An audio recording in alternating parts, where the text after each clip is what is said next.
Welcome back students. आज हम लोग बिहार विद्यालय परीक्षा समिति द्वारा प्रकाशित मॉडल पेपर में साइंस के मॉडल पेपर को सॉल्व करने वाले हैं। अभी हम लोग सेट 1 से स्टार्ट करेंगे। सबसे पहले हम लोग ऑब्जेक्टिव क्वेश्चन को देखते हैं। ऑब्जेक्टिव क्वेश्चन में फर्स्ट में आपसे पूछा गया कि निम्नलिखित में से किस लेंस को अपसारी लेंस कहते हैं। अब अपसारी लेंस किसको कहते हैं? सबसे पहले देखो कि ऑप्शन 1 में दिया गया आपको अवतल लेंस, दूसरा दिया गया उत्तल लेंस, तीसरा दोनों ए और बी और चौथा बाइफोकल लेंस। तो सही उत्तर क्या होगा? तो विकल्प 1 हो जाएगा, अवतल लेंस। और अवतल लेंस क्यों होगा विकल्प? क्योंकि आपको इतना पता होगा कि अगर इस लेंस की हम लोग बात करेंगे तो यहां से जो प्रकाश पुंज आता है तो उसको वो क्या करती है, तो उसको ये चारों तरफ मतलब फैला देती है, फैलाने का काम करती है। अगर फैलाने का काम करती है इसीलिए इसका सही उत्तर क्या होगा? अवतल लेंस हो जाएगा। अब देखो कि अगर यहां अपसारी के प्लेस पे अभिसारी लेंस होता, अगर आपसे पूछ देता कि निम्नलिखित में से किस लेंस को अभिसारी लेंस कहते हैं, तो अभिसारी लेंस का सही उत्तर क्या हो जाता? तो उत्तल लेंस हो जाता। बातें समझ में आ गई? अब हम लोग चलते हैं अगले क्वेश्चन की ओर।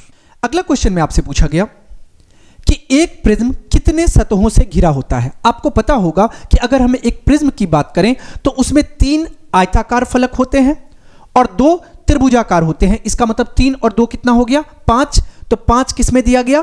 तो विकल्प 4 में दिया गया। इसका मतलब 2 का सही उत्तर विकल्प 4 हो जाएगा। ओके, अब हम लोग चलते हैं अगले क्वेश्चन की ओर।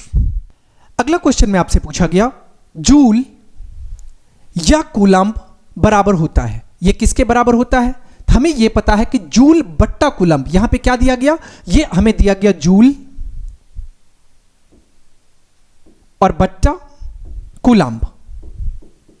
और हमें इतना पता होगा कि जूल बट्टा कूलम्ब किसका फॉर्मूला होता है? ये वोल्ट का फॉर्मूला होता है। इसका मतलब हम लोग कह सकते हैं कि इसका सही उत्तर विकल्प 1 हो जाएगा। अब हम लोग चलते हैं अगले क्वेश्चन की ओर। अगला क्वेश्चन में आपसे पूछा गया कि चुंबकीय फ्लक्स का एसआई मात्रक है। ये तो याद करने वाली चीज है। हमें यह पता है कि चुंबकीय फ्लक्स का एसआई मात्रक वेबर होता है। वेबर कहां दिया गया? विकल्प 3 में। तो 4 का सही उत्तर विकल्प 3 हो जाएगा। ओके, अब हम लोग चलते हैं अगले क्वेश्चन की ओर। यहां पे आपसे पूछा गया जो दहन कर ऊष्मा उत्पन्न करते हैं उन्हें कहा जाता है। मतलब कहा गया कि वैसी चीज या वैसी वस्तु जो दहन करके ऊष्मा उत्पन्न करती है उन्हें कहा जाता है। उन्हें क्या कहा जाता है? तो उन्हें हम लोग ईंधन कहते हैं। क्या कहते हैं? ईंधन। ईंधन कहां दिया गया? विकल्प 2 में। तो 5 का सही उत्तर विकल्प 2 हो जाएगा। ओके, अगला क्वेश्चन में आपसे पूछा गया कि किस दृष्टि दोष के निवारण के लिए अवतल लेंस का प्रयोग किया जाता है। आपको याद होगा कि निकट दृष्टि दोष के निवारण के लिए हम लोग अवतल लेंस का यूज करते हैं। इसका मतलब इसका सही उत्तर क्या हो जाएगा? तो विकल्प 2 हो जाएगा। ओके, अगर यहीं पे क्वेश्चन में आपसे ये पूछ दिया गया होता कि दीर्घ दृष्टि दोष के निवारण के लिए पूछता तो इसका सही उत्तर क्या हो जाता? तो इसका सही उत्तर हो जाता उत्तल लेंस। ओके, अब आगे चलते हैं। अगला क्वेश्चन में आपसे पूछा गया कि दूर दृष्टि दोष, अभी हम आपको बताए हैं, दूर दृष्टि दोष वाले मनुष्य के चश्मे में होता है। दूर दृष्टि दोष वाले मनुष्य के चश्मे में क्या होता है? उत्तल लेंस होता है। इसका मतलब इसका सही उत्तर विकल्प 2 हो जाएगा। ओके, अब आगे बढ़ते हैं। अगला क्वेश्चन में आपसे पूछा गया कि लघु पथन के समय परिपथ में विद्युत धारा का मान। जब लघु पथन के टाइम में परिपथ में विद्युत धारा का मान क्या होता है? तो विद्युत धारा का मान बहुत अधिक बढ़ जाता है। और बहुत अधिक बढ़ जाता है ये हमें कहां दिया गया? तो विकल्प 3 में। इसका मतलब 8 का सही उत्तर विकल्प 3 हो जाएगा। ओके, अब आगे बढ़ते हैं। अगला क्वेश्चन में आपसे पूछा गया कि गोबर गैस एक प्रकार की है। अब गोबर गैस क्या है? प्राकृतिक गैस तो नहीं है। सेकंड ऑप्शन में है बायोगैस। तो गोबर गैस बायोगैस है, तो इसका सही उत्तर विकल्प 2 हो जाएगा। ओके, अब तीसरा लकड़ी और चौथा चूल्हा। न लकड़ी होगा और न चूल्हा होगा, तो गोबर गैस किस प्रकार का है? ये एक बायोगैस हो जाएगा। अब आगे बढ़ते हैं। अगला क्वेश्चन में आपसे पूछा गया कि कैगा नाभिकीय विद्युत संयंत्र किस राज्य में स्थित है। आपको याद रखना है कि कैगा कर्नाटक में स्थित है, तो इसका सही उत्तर विकल्प 2 हो जाएगा। ओके, अब हम लोग चलते हैं अगले क्वेश्चन की ओर।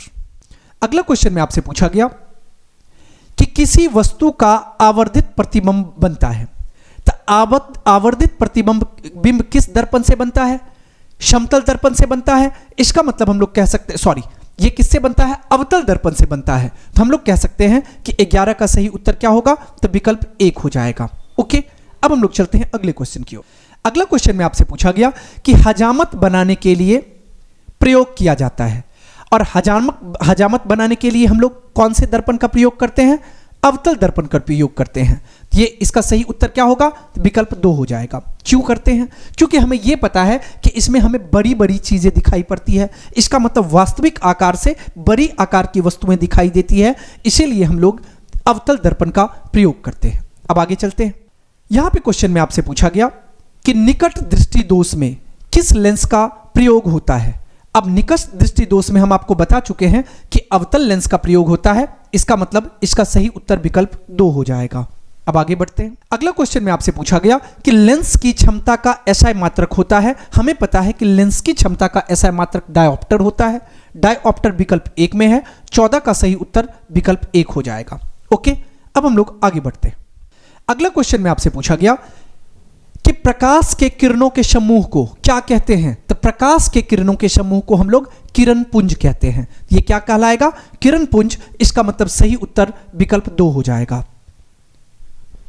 अगला क्वेश्चन में आपसे पूछा गया कि किसी माध्यम में छोटे छोटे कणों के निलंबन को कहा जाता है। अब किसी भी माध्यम में छोटे छोटे कणों के निलंबन को हम लोग कोलाइड कहते हैं। कोलाइड कहां दिया गया? तो विकल्प 1 में। इसका मतलब 16 का सही उत्तर विकल्प 1 हो जाएगा। ओके, अब आगे बढ़ते हैं। अगला क्वेश्चन में आपसे पूछा गया कि R ओम प्रतिरोध वाले N प्रतिरोधों को समांतर क्रम में जोड़ने पर तुल्य प्रतिरोध होगा। यह तुल्य प्रतिरोध किसके बराबर होगा? यहां से हम लोग कह सकते हैं कि तुल्य प्रतिरोध NR के बराबर होगा। NR कहां दिया गया? तो विकल्प 3 में। इसका मतलब 17 का सही उत्तर विकल्प 3 हो जाएगा। ओके, यहां आपसे पूछा गया ओम के नियम निहित है। तो ओम के नियम में आपने पढ़ा होगा V इक्वल्स टू IR। तो V बराबर IR, इसमें सही विकल्प 2 हो जाएगा। तो 18 का सही उत्तर विकल्प 2 हो जाएगा। ओके, अब हम लोग चलते हैं अगले क्वेश्चन की ओर। यहां पे कहा गया कि विद्युत धारा की प्रबलता का एसआई मात्रक होता है। हमें यह पता है कि विद्युत धारा की प्रबलता का एसआई मात्रक वोल्ट होता है। वोल्ट दिया गया विकल्प 2 में। तो 19 का सही यहां पे ये एम्पियर होता है। ये क्या होता है? एम्पियर। तो 19 का सही उत्तर क्या होगा? तो विकल्प 1 हो जाएगा। ओके, अब हम लोग चलते हैं अगले क्वेश्चन की ओर। यहां पे आपसे पूछा गया विद्युत धारा उत्पन्न करने की युक्ति को कहते हैं। अब बताओ, विद्युत धारा उत्पन्न करने की युक्ति को हम लोग क्या कहते हैं? इसको हम लोग जनित्र कहते हैं। इसका मतलब 20 का सही उत्तर हो जाएगा विकल्प 1, या इसको आप जनरेटर भी कह सकते हो। जनित्र कह सकते हो या जनरेटर कह सकते हो। तो इसका सही उत्तर विकल्प 1 हो जाएगा।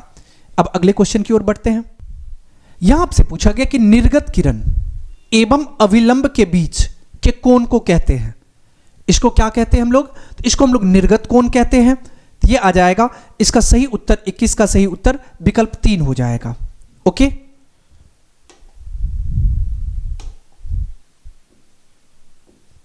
अब हम लोग आगे बढ़ते हैं। अब यहां पे समझो, अगर इसको आप समझ सकते हो तो इसको हम लोग सतह मान लेते हैं। ये आपतित कोण, परावर्तित कोण, ये आपतित कोण हो गया, परावर्तित कोण हो गया। ये आपतित किरण है, इसको हम लोग कहते हैं आपतित किरण, इसको हम लोग कहते हैं परावर्तित किरण, और ये जो है ये आपको अभिलंब कहलाता है। ओके, यहां जो एंगल बनता है इसको हम लोग क्या कहते हैं? आई कहते हैं, और ये जो एंगल बनता है इसको हम लोग क्या कहते हैं? आर कहते हैं। ओके, तो अब यहां से क्वेश्चन में हमें पूछा गया कि निर्गत किरण एवं अविलंब के बीच के कोण को क्या कहते हैं? तो इसको हम लोग निर्गत कोण कहते हैं। तो इसका सही उत्तर विकल्प 3 हो जाएगा। ओके, अब हम लोग चलते हैं अगले क्वेश्चन की ओर। अगला क्वेश्चन में आपसे पूछा गया कि धारा मापने के यंत्र को कहते हैं। इसका मतलब धारा कहने का मतलब विद्युत धारा, और विद्युत धारा मापने वाले यंत्र को हम लोग क्या कहते हैं? तो उसको हम लोग अमीटर कहते हैं। अमीटर कहां दिया गया? विकल्प 1 में। तो 22 का सही उत्तर विकल्प 1 हो जाएगा। अब अगले क्वेश्चन की ओर बढ़ते हैं। यहां पे आपको कहा गया कि डायनेमो में किस प्रकार की धारा प्राप्त होती है। तो अब देखो कि डायनेमो में दृष्ट धारा दिया गया ऑप्शन में, दूसरा दिया गया प्रत्यावर्ती धारा, और तीसरा दिया गया दोनों धारा। तो यहां से हम लोग कह सकते हैं कि 23 का सही उत्तर क्या होगा? तो विकल्प 3 होगा। तो ये दोनों धारा मतलब डायरेक्ट करंट भी, मतलब दृष्ट धारा भी, और प्रत्यावर्ती धारा भी। तो इसका सही उत्तर विकल्प 3 हो जाएगा। अब अगले क्वेश्चन की ओर बढ़ते हैं। अगला क्वेश्चन में आपसे पूछा गया कि आवेश का मात्रक है, मतलब आवेश का मात्रक क्या हो जाएगा। इसको आप यहां से कह सकते हो कि आवेश का मात्रक हमें पता है कि कूलाम होता है, और कूलाम कहां दिया गया, विकल्प 1 में। तो 24 का सही उत्तर विकल्प 1 हो जाएगा। अब आगे चलते हैं। यहां पूछा गया नवीकरणीय ऊर्जा का स्रोत है। नवीकरणीय ऊर्जा का स्रोत क्या है, तो अब सबसे पहले समझो नवीकरणीय ऊर्जा होता क्या है। मतलब वैसा ऊर्जा जिसको बार बार यूज किया जा सके, रीयूजेबल। इसका मतलब एक बार यूज करने के बाद फिर दोबारा हम लोग यूज कर सकते हैं, तो वो कहलाता है नवीकरणीय ऊर्जा।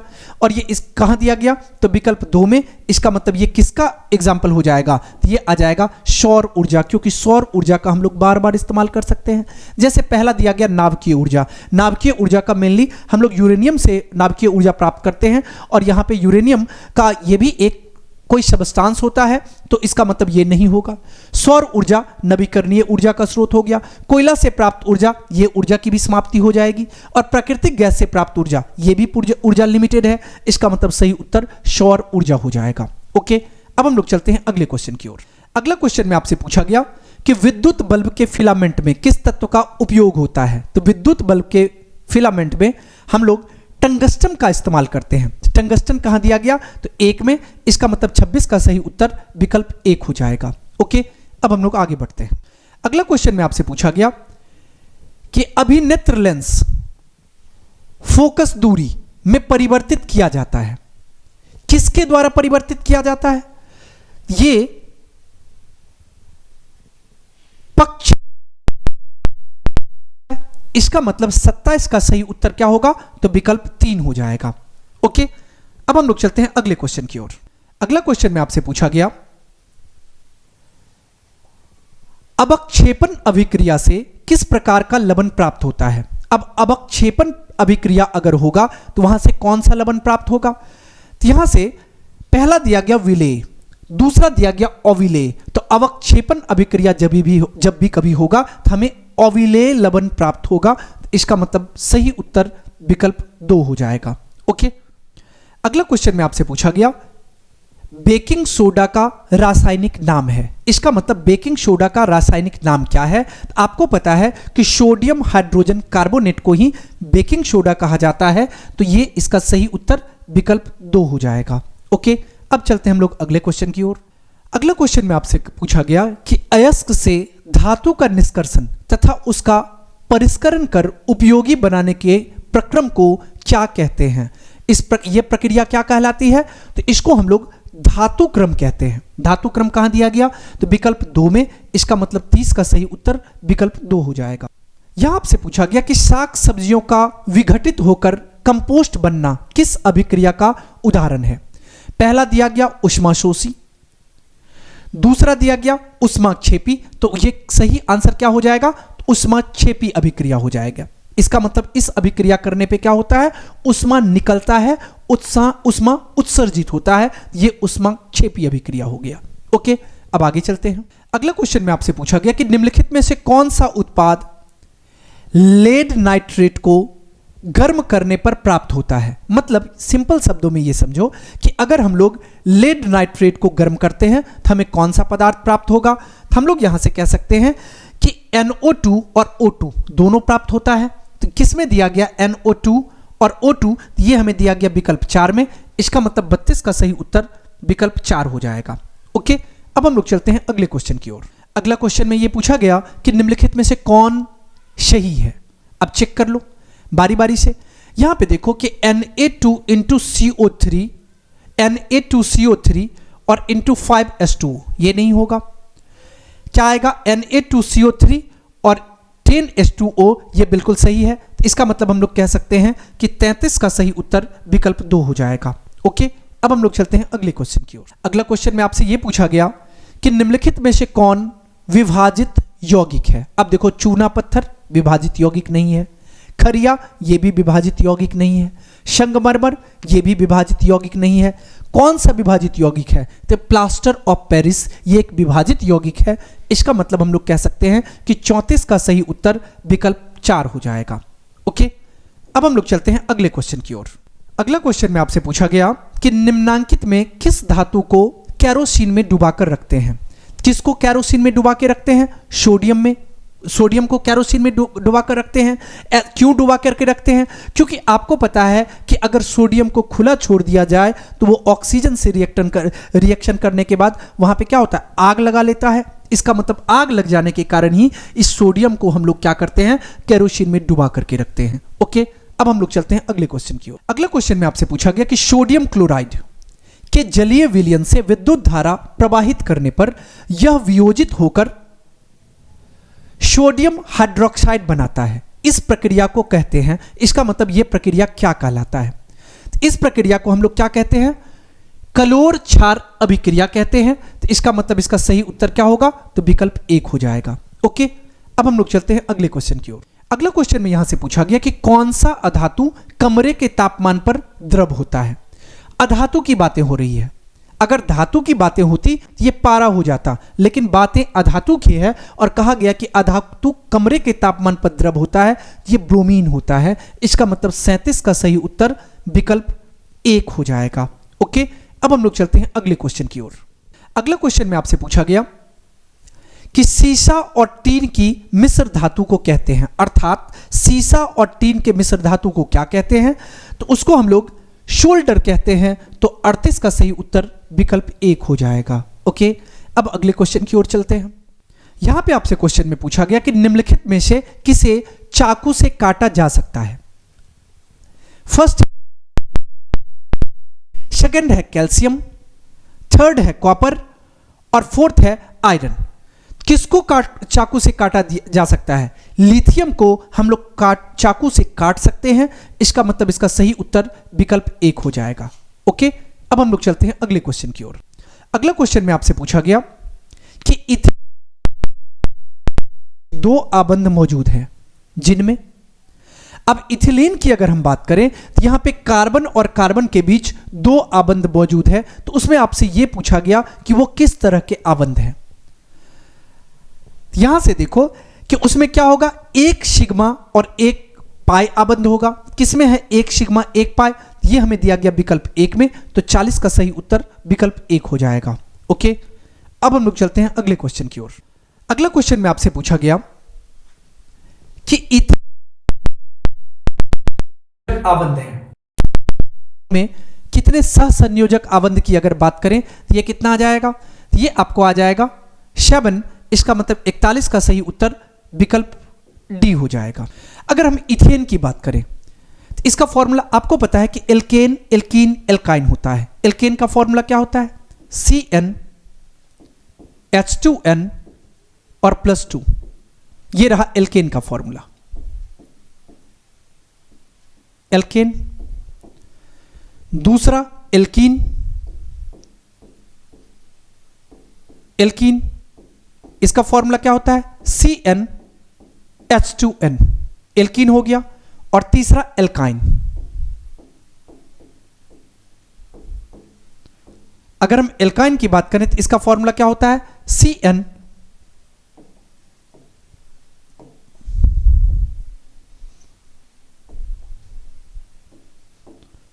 H2N और -2। ये फॉर्मूला किसका होता है? एल्काइन का।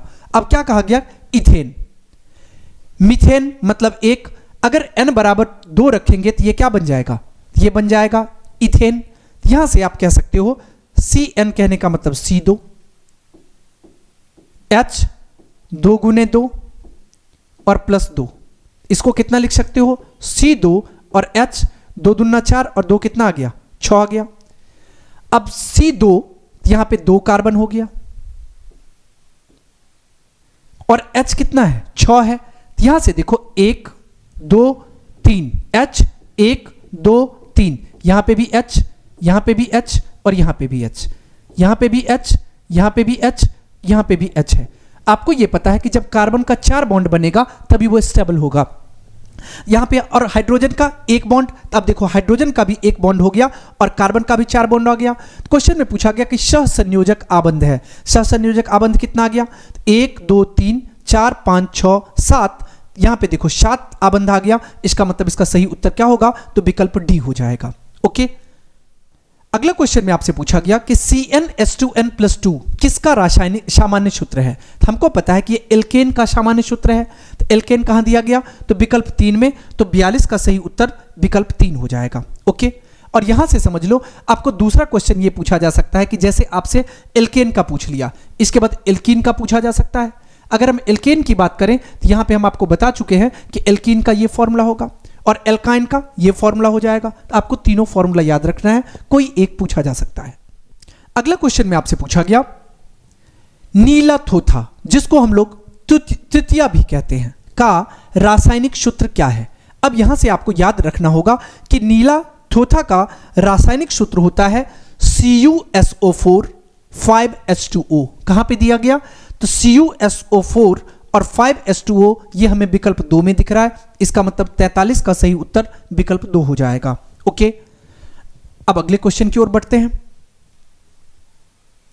अगला क्वेश्चन में आपसे पूछा गया कि आवर्त सारणी के उदग्र स्तंभों को क्या कहा जाता है। तो आवर्त सारणी के उदग्र स्तंभों को हम लोग क्या कहते हैं, वर्ग कहते हैं। ओके, तो ये वर्ग सही उत्तर हो जाएगा। अब आगे चलते हैं। आवर्त सारणी के प्रथम वर्ग के सदस्य हैं। अब आप आवर्त किस नेचर के होते हैं, यहां से आप समझ सकते हो। ये हमें दिया गया है अम्लीय, दूसरा दिया गया क्षारीय धातु। तो यहां पे किस में आ गया, ये क्षारीय धातु होते हैं। इसका मतलब 45 का सही उत्तर विकल्प 2 हो जाएगा। ओके, अब हम लोग चलते हैं अगले क्वेश्चन की ओर। अगला क्वेश्चन में आपसे पूछा गया कि सोडियम कार्बोनेट का अनुसूत्र है। अब याद रखना होगा कि सोडियम कार्बोनेट का क्या होता है फॉर्मूला, ये होता है कि Na2CO3, इसे ही हम लोग सोडियम कार्बोनेट कहते हैं। इसका मतलब 46 का सही उत्तर विकल्प 1 हो जाएगा। ओके, अब हम लोग चलते हैं अगले क्वेश्चन की ओर। अगला क्वेश्चन में आपसे पूछा गया कि CHO क्रियाशील मूलक को क्या कहते हैं। अब आपको पता है कि CHO क्या कहलाता है, इसको हम लोग एल्डिहाइड कहते हैं। ये एल्डिहाइड आ गया, यहां से एल्डिहाइड। अगर एल्कोहल रहता तो OH आ जाता।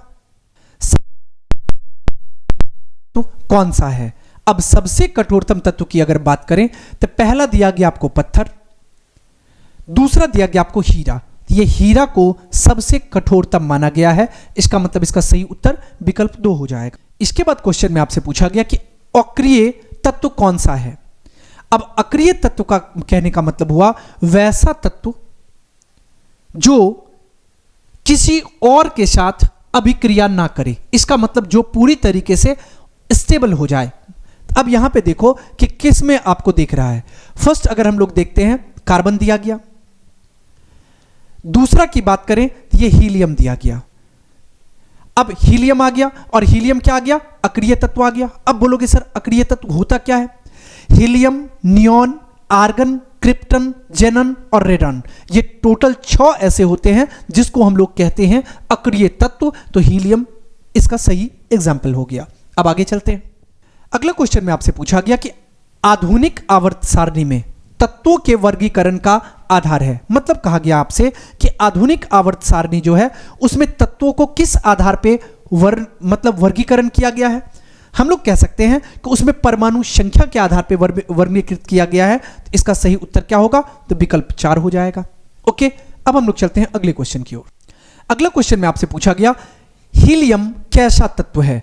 अभी हम आपको कुछ क्वेश्चन पहले बताए कि हीलियम क्या है, अक्रिय तत्व है या किसी के साथ अभिक्रिया नहीं करेगा। इसका मतलब इसका सही उत्तर क्या होगा, तो विकल्प 1 हो जाएगा। तो 51 का सही उत्तर विकल्प 1 हो जाएगा। अब हम लोग चलते हैं अगले क्वेश्चन की ओर। अगला क्वेश्चन में आपसे पूछा गया कि कौन सा अधातु विद्युत का सुचालक होता है। अब देखो कि मुख्यतः जो अधातु होते हैं वो विद्युत का कुचालक होता है, लेकिन एक्सेप्शन के तौर पे आप कह सकते हो या अपवाद के तौर पे कह सकते हो एक ऐसा अधातु होता है जो विद्युत का सुचालक होता है। ऑप्शन में क्या सब है, सल्फर, ग्रेफाइट, क्लोरीन और फास्फोरस। इसका सही उत्तर क्या हो जाएगा, तो ग्रेफाइट। ग्रेफाइट एक ऐसा अधातु है जो कि विद्युत का सुचालक होता है। ओके, अब हम लोग चलते हैं अगले क्वेश्चन की ओर। अगला क्वेश्चन में आपसे पूछा गया कि आधुनिक आवर्त सारणी में कितने वर्ग हैं। हमें याद है कि आधुनिक आवर्त सारणी में जो है वो टोटल 18 वर्ग हैं। तो इसका मतलब 53 का सही उत्तर विकल्प 4 हो जाएगा। ओके, अब आगे बढ़ते हैं। अगला क्वेश्चन में आपसे पूछा गया कि उदासीन विलयन का पीएच मान क्या होगा। अगर उदासीन विलयन की बात करें तो पीएच मान 7 के बराबर होगा, वही उदासीन होगा। इसका मतलब इसका सही उत्तर विकल्प 3 हो जाएगा। अब अगले क्वेश्चन की ओर चलते हैं। अगला क्वेश्चन में आपसे पूछा गया कि भारत सरकार ने बाघ संरक्षण योजना कब प्रारंभ की थी। आपको डायरेक्ट ये याद रखना है कि बाघ संरक्षण कार्यक्रम जो है भारत सरकार ने 1973 ईस्वी में आरंभ की थी। इसका मतलब इसका सही उत्तर विकल्प 2 हो जाएगा। अब अगले क्वेश्चन की ओर चलते हैं। अगला क्वेश्चन में आपसे पूछा गया कि कोशिका का पावर हाउस कहा जाता है। हम लोग कोशिका का पावर हाउस किसको कहते हैं? माइटोकॉन्ड्रिया को कहते हैं। माइटोकॉन्ड्रिया कहां दिया गया? विकल्प 1 में। इसका मतलब 56 का सही उत्तर विकल्प 1 हो जाएगा। ओके, अब हम लोग चलते हैं अगले क्वेश्चन की ओर। अगला क्वेश्चन में आपसे पूछा गया कि किस प्रकार के प्रजनन में जनक के शरीर से कलिका निकलती है। यह किस तरह का प्रजनन होगा? तो हम लोग कह सकते हैं यह मुकुलन में होता है। ऐसा तो किस में दिया गया है? तो विकल्प 1 में। इसका मतलब इसका सही उत्तर विकल्प 1 हो जाएगा। अब अगले क्वेश्चन की ओर चलते हैं। अगला क्वेश्चन में आपसे पूछा गया कि मनुष्य में वृक्क संबंधित है। अब वृक्क किससे संबंधित है? पहला ऑप्शन है पोषण से, नहीं होगा। दूसरा ऑप्शन दिया गया आपको श्वसन से, श्वसन से भी नहीं होगा। वृक्क का काम किससे है? उत्सर्जन से। मतलब हमारे शरीर में जो वेस्ट सब्सटेंसेज हो जाते हैं, वेस्ट चीजें होती हैं, उसको निकालने का काम किसका है? वृक्क का है। तो ये उत्सर्जन से हो गया। इसका मतलब सही उत्तर विकल्प 3 हो जाएगा। अगला क्वेश्चन में आपसे पूछा गया कि स्वपोषी पोषण के लिए आवश्यक है। स्वपोषी पोषण के लिए क्या आवश्यक है? पहला कहा गया कार्बन डाइऑक्साइड, नहीं होगा। क्लोरोफिल, हाँ, स्वपोषी पोषण के की अगर हम बात करें तो कार्बन डाइऑक्साइड है, क्लोरीन है, सूर्य का प्रकाश है। ये क्या हो जाएगा? ये सही हो जाएगा। इसका मतलब इसका सही उत्तर विकल्प 4 हो जाएगा। ओके, अब हम लोग चलते हैं अगले क्वेश्चन की ओर। अगला क्वेश्चन में आपसे पूछा गया कि प्रकाश संश्लेषण की क्रिया में ऑक्सीजन बाहर निकलता है। अब ऑक्सीजन बाहर निकलता है, किससे ऑक्सीजन बाहर निकलता है? यहां पे क्या है? फर्स्ट जल से। इसका मतलब इसका सही उत्तर क्या होगा? तो विकल्प 1 सही उत्तर हो जाएगा। अगले क्वेश्चन की ओर। यहां पे आपसे पूछा गया कि निम्नलिखित में से कौन सा पादप हार्मोन है। पादप हार्मोन इसमें से कौन सा है? यहां से देखो, पहला दिया गया इनुशिलिन, नहीं होगा। थायरोक्सिन, ये भी नहीं होगा। एस्ट्रोजन, ये भी नहीं होगा। इसका सही उत्तर क्या हो जाएगा? तो साइटोकाइनिन, ये सही उत्तर है। इसका मतलब 61 का सही उत्तर विकल्प 4 हो जाएगा। ओके, अब हम लोग चलते हैं अगले क्वेश्चन की ओर। दो तांत्रिक कोशिका के मध्य खाली स्थान को कहते हैं। दो तांत्रिक कोशिका के मध्य खाली स्थान क्या कहलाता है? सिनेप्टिकल दरार कहलाता है। इसका मतलब सिनेप्टिक दरार कहां दिया गया? तो विकल्प 2 में। तो 62 का सही उत्तर विकल्प 2 हो जाएगा। ओके, अब हम लोग चलते हैं अगले क्वेश्चन की ओर। अगले क्वेश्चन में आपसे पूछा गया कि फूलों में नर प्रजनन अंग होता है। नर प्रजनन अंग को क्या कहते हैं? पुंकेसर कहते हैं। पुंकेसर दिया गया विकल्प 1 में। तो 63 का सही उत्तर विकल्प 1 हो जाएगा। अब अगले क्वेश्चन की ओर चलते हैं। यहां पे हमें कहा गया कि द्विखंडन होता है। फर्स्ट ऑप्शन में दिया गया अमीबा, सेकंड ऑप्शन में दिया गया पैरामीशियम, थर्ड ऑप्शन में दिया गया लिस्मेनिया में, और चौथा ऑप्शन है इसमें से कोई नहीं। तो द्विखंडन किस में होता है? द्विखंडन अमीबा में होता है। इसका मतलब 64 का सही उत्तर विकल्प 1 हो जाएगा। ओके, अब अगले क्वेश्चन पे चलते हैं।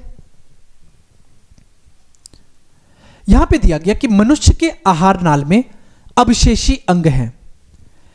ऑप्शन नंबर फर्स्ट है कोलन, ऑप्शन नंबर सेकंड है अपेंडिक्स, ऑप्शन नंबर थर्ड है सीकम, और ऑप्शन नंबर डी है रेक्टम। तो मनुष्य के आहार नाल में अवशेषी अंग पूछा गया, तो अवशेषी का क्या होगा? तो अपेंडिक्स अवशेषी होगा। इसका मतलब इसका सही उत्तर विकल्प 2 हो जाएगा। ओके, अब अगले क्वेश्चन की ओर चलते हैं। अगला क्वेश्चन में आपसे पूछा गया है कि निम्नलिखित में से किसे आप उपभोक्ता की श्रेणी में रखेंगे। अब उपभोक्ता, पहला ऑप्शन दिया गया हरे पौधे, हरे पौधे तो उत्पादक हो गए। दूसरा दिया गया आपको नील हरित शैवाल, तीसरा दिया गया जंगली जानवर, और चौथा दिया गया फूल और पत्ते।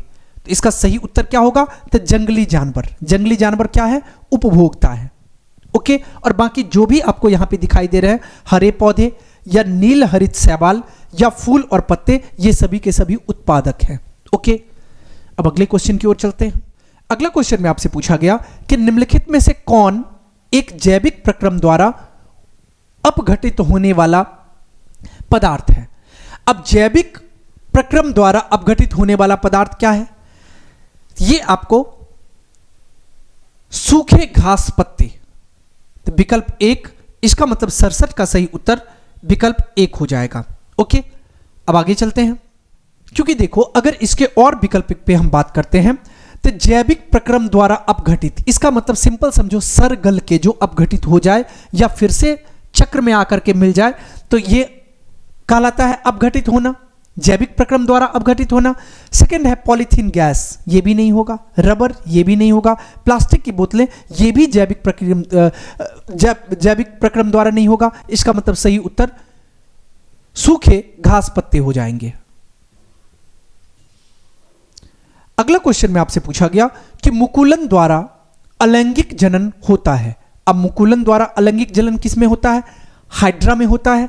यहां से इसका सही उत्तर विकल्प एक हो जाएगा। अब हम लोग चलते हैं अगले क्वेश्चन की ओर। अगला क्वेश्चन में आपसे पूछा गया स्त्री केसर के आधारीय भाग को कहते हैं। तो हम लोग स्त्री केसर के आधारीय भाग को अंडाशय कहते हैं। इसका सही उत्तर विकल्प 2 हो जाएगा। ओके, अब हम लोग चलते हैं अगले क्वेश्चन की ओर। अगला क्वेश्चन में आपसे पूछा गया पराग कोश में होता है। इट मींस पराग कोश में क्या होता है? पहला दिया गया वाहिदल, नहीं होगा। दूसरा दिया गया अंडाशय, नहीं होगा। तीसरा दिया गया अंडप, ये भी नहीं होगा। चौथा दिया गया परागकण, तो ये इसका सही उत्तर विकल्प 4 हो जाएगा। ओके, अब हम लोग चलते हैं अगले क्वेश्चन की ओर। अगला क्वेश्चन में आपसे पूछा गया कि निम्नलिखित में से कौन एमिनो एसिड के विखंडन से बनता है? अब एमिनो एसिड का अगर हम लोग विखंडन करेंगे क्या बनेगा? तो हमें यह पता है उसमें कार्बन मोनोऑक्साइड बनेगा और NH3 भी बनेगा, अर्थात इसका सही उत्तर विकल्प 4 हो जाएगा, मतलब बी और सी दोनों। ओके, अब हम लोग चलते हैं अगले क्वेश्चन की ओर। अगला क्वेश्चन में आपसे पूछा गया कि लिंग गुणसूत्र का पूर्ण जोड़ा पाया जाता है। लिंग गुणसूत्र का पूर्ण जोड़ा किस में पाया जाता है? तो स्त्री में पाया जाता है। क्योंकि हमें यह पता है कि अगर हम पुरुष की बातें करें तो पुरुष में क्या होता है? XY पाया जाता है। यहां पे XY हो गया, और स्त्री की बातें अगर करें तो उसमें XX पाया जाता है। इसका मतलब हम लोग कह सकते हैं कि इसका सही उत्तर विकल्प 2 हो जाएगा। ओके, अब हम लोग चलते हैं अगले क्वेश्चन की ओर। अगला क्वेश्चन में आपसे पूछा गया कि मानव शरीर के किसी सामान्य कोशिका में गुणसूत्रों के कितने युग्म होते हैं? हमें यह पता है कि 23 गुणसूत्र होते हैं। इसका मतलब इसका सही उत्तर विकल्प 3 हो जाएगा। अब अगले क्वेश्चन की ओर चलते हैं। अगला क्वेश्चन में आपसे पूछा गया कि वन पारिस्थितिक तंत्र में हिरण होते हैं। हिरण किस में आ जाएंगे? तो ये प्राथमिक उपभोक्ता में आएंगे। उत्पादक के कैटेगरी में क्या आएंगे? तो उत्पादक में आ जाएंगे। ये पेड़ पौधे सब उत्पादक में आ जाएंगे। और हमें यह पता है घास फूस खाने वाले को हम लोग प्रथम उपभोक्ता की कैटेगरी में रखते हैं। तो इसका मतलब इसका सही उत्तर प्राथमिक उपभोक्ता, मतलब विकल्प 2 हो जाएगा। ओके, अब हम लोग चलते हैं अगले क्वेश्चन की। अगला क्वेश्चन में आपसे पूछा गया कि पुष्प का कौन सा भाग फल बनता है? तो पुष्प का कौन सा भाग? तो पुष्प का अंडाशय ही फल बनता है। इसका मतलब इसका सही उत्तर विकल्प 4 हो जाएगा। अब अगले क्वेश्चन की ओर चलते हैं। अगला क्वेश्चन में आपसे पूछा गया कोशिका झिल्ली किस प्रकार की झिल्ली है? हमें यह पता है कि कोशिका झिल्ली अर्ध परगम्य झिल्ली होती है। अर्ध परगम्य हमें विकल्प 3 में दिया गया, मतलब 76 का सही उत्तर विकल्प 3 हो जाएगा। ओके, अब हम लोग चलते हैं अगले क्वेश्चन की ओर। अगला क्वेश्चन में पूछा गया कि निम्नलिखित में से किस से रंध्र के छिद्र घिरे रहते हैं? अर्थात कहने का मतलब यह हुआ कि रंध्र के छिद्र किससे घिरे रहते हैं? हमें यह पता है गार्ड कोशिकाओं से घिरे रहते हैं। इसका सही उत्तर विकल्प 2 हो जाएगा। अब अगले क्वेश्चन की ओर चलते हैं। अगला क्वेश्चन में यह पूछा गया कि मस्तिष्क का कौन से भाग में गंध पहचानने का केंद्र है? तो हमें यह पता है कि अग्र भाग में अग्र मस्तिष्क केंद्र होता है। इसका मतलब इसका सही उत्तर विकल्प 2 हो जाएगा। ओके, अब हम लोग चलते हैं अगले क्वेश्चन की ओर। अगला क्वेश्चन में आपसे पूछा गया कि प्रथम मासिक धर्म का प्रकट होना कहलाता है, उसको हम लोग मेनार्थे कहते हैं, और ये सामान्यतः 10 से 12 साल की आयु के आसपास होता है। तो इसका सही उत्तर क्या हो जाएगा? ये विकल्प 2 हो जाएगा। ओके, अब हम लोग चलते हैं क्वेश्चन नंबर 80 की ओर। यहां पे आपसे पूछा गया कि निम्नलिखित में से कौन गुरुत्वानुवर्तन का उदाहरण है। अब गुरुत्वानुवर्तन का उदाहरण क्या आ जाएगा? तो जड़ की वृद्धि किसका एग्जाम्पल हो जाएगा? गुरुत्वानुवर्तन का। इसका मतलब इसका सही उत्तर क्या होगा? ये आ जाएगा विकल्प 2। ओके, अब यहां पे समझो ये क्या दिया गया? गुरुत्वानुवर्तन दिया गया, 2 तरह का होता है, एक पॉजिटिव एक नेगेटिव। इसका मतलब गुरुत्वाकर्षण के तरफ अगर होगा तो वो आ जाएगा जैसे जड़ की वृद्धि। अब जैसे तना की वृद्धि की बात करें तो वो गुरुत्वाकर्षण के अगेंस्ट हो जाएगा। ओके, अब हम लोग इसके साथ ही, ये आपका आखिरी क्वेश्चन था, इसके साथ ही सैंपल पेपर 1 का सभी ऑब्जेक्टिव कंप्लीट हो गया। अब रही बात सब्जेक्टिव की। सब्जेक्टिव आपको खुद करना पड़ेगा क्योंकि उसमें लिखना होगा आपको, और क्योंकि अगर जब आप लिखोगे उसी बेस पे मार्किंग किया जाएगा, तो आपको खुद से याद करना पड़ेगा। ओके, लास्ट तक बने रहने के लिए बहुत बहुत धन्यवाद।